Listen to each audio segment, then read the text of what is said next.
নমস্কার বন্ধুরা, দেবযানী শখের রান্নাঘরে সবাইকে অভিনন্দন জানিয়ে আজকের আবারও একটি মাছের রেসিপি নিয়ে চলে এসেছি। আজকে রেসিপি করে দেখাবো আদা বাটা দিয়ে দেশি মাগুর মাছের রেসিপি। এই রেসিপিটি কিন্তু বহু পুরনো একটি রেসিপি। তো এখানে মাগুর মাছগুলো আমি ভালো করে কেটে ধুয়ে পরিষ্কার করে নিয়েছি। নিয়ে তার মধ্যে নুন, হলুদ গুঁড়ো,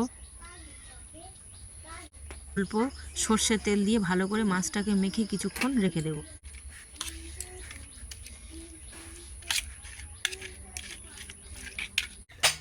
তো মাছটা মেখে আমি কিছুক্ষণ রেখে দিয়েছিলাম। এবারে কড়ার মধ্যে তেল দিয়ে মাগুর মাছগুলো আমি ভালো করে ভেজে নেব।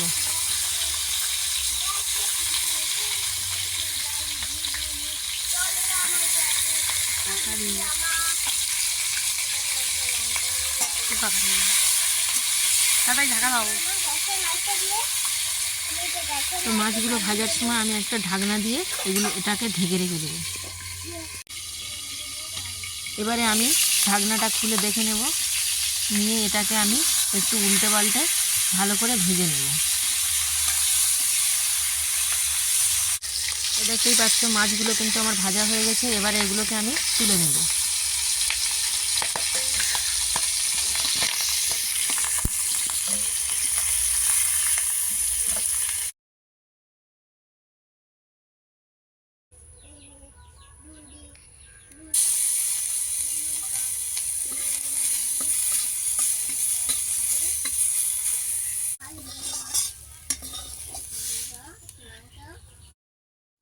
আদা বাটাটা আমি তুলে নিয়েছি। এবারে ওই কড়ার মধ্যে আবারও কিছুটা তেল দিয়ে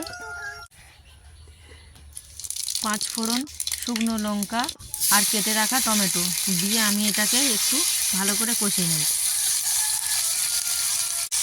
তো টমেটোটা আমার একটু গলতে থাক, ততক্ষণে আমি একটা মশলার পেস্ট বানিয়ে নিয়ে নিচ্ছি। কিছুটা জিরে আর নিয়ে নিচ্ছি কয়েকটা শুকনো লঙ্কা আর কয়েকটা এলাচ দিয়ে এটাকে আমি মিক্সি একটা ভালো পেস্ট বানিয়ে নেব।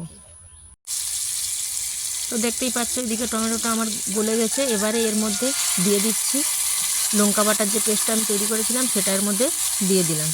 দিয়ে একটু আমি ভালো করে এটাকে নেড়ে চেড়ে এর মধ্যে একটু জল দিয়ে আমি এটাকে ভালো করে কষিয়ে নেব।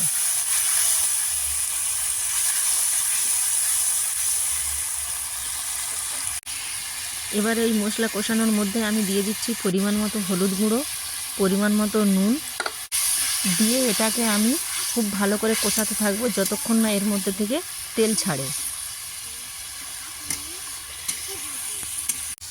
তো দেখতেই পাচ্ছ মশলা থেকে আমার তেল ছেড়ে দিয়েছে, মানে এটা আমার কষানো রেডি হয়ে গেছে।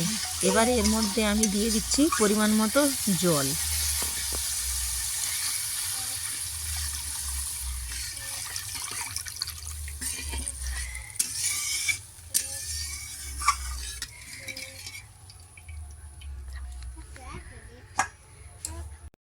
তো তরকারিটা আমার ফুটতে শুরু করে দিয়েছে। এবারে এর মধ্যে দিয়ে দিচ্ছি ভেজে রাখা মাছগুলো। মাছগুলো দেওয়ার পরে আবারও আমি কিছুক্ষণ তরকারিটাকে রান্না করে নেব।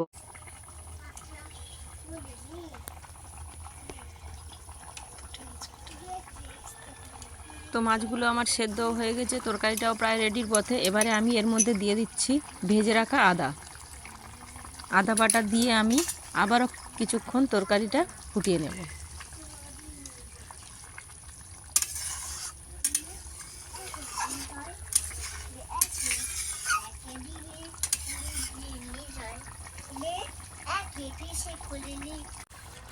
আদা বাটা দেওয়ার পরে আমি কিছুক্ষণ আবার তরকারিটা রান্না করে নিয়েছিলাম। এবারে আমি তরকারিটাকে নামিয়ে নেব। তো তরকারিটা আমি নামিয়ে নিয়েছি। আর দেখতেই পাচ্ছ তরকারিটা কত সুন্দর কালার এসেছে। আর এইভাবেই একবার বাড়িতে বানিয়ে খেয়ে দেখবেন, রেসিপিটি কিন্তু দারুণ।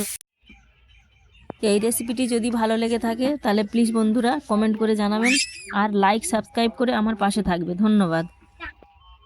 দেখা হচ্ছে আবারও একটি নতুন রেসিপি নিয়ে।